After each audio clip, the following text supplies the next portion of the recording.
Les ministres de la Défense du Maghreb et de l'Afrique de l'Ouest se réunissent en Égypte dans le but de renforcer la coopération en matière de lutte contre le terrorisme dans la région.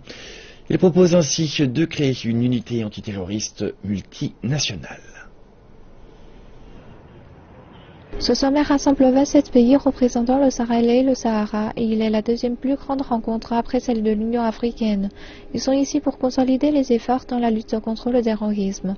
Au cours des derniers mois, des groupes comme État islamique, AQMI et Boko Haram terrorisent le continent. Lors de cette rencontre, ils ont discuté de la possibilité d'établir une division permanente pour lutter contre le terrorisme. Cette division aura pour objectif de superviser le partage d'informations et de renseignements et l'entraînement militaire de la force de la coalition, semblable à la division qui existe déjà au Nigeria. Pour le Nigeria, il y a déjà, et c'est tous des pays membres de la SENSAD, qui ont installé ce qu'on appelle la force mixte multinationale.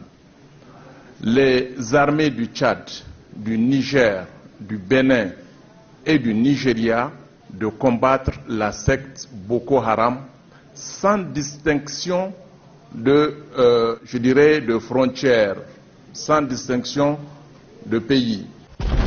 L'Égypte possède une longue expérience dans la lutte contre le terrorisme et il apportera toute son aide et son expertise à la nouvelle unité.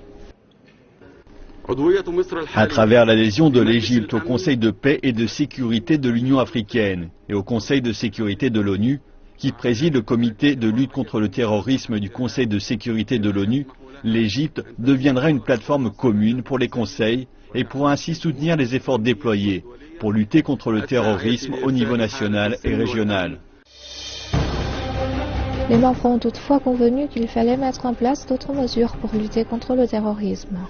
Le succès ne dépendra pas des opérations militaires, mais des efforts entrepris pour favoriser le développement humain, social, économique et culturel, ainsi que la promotion d'un islam modéré.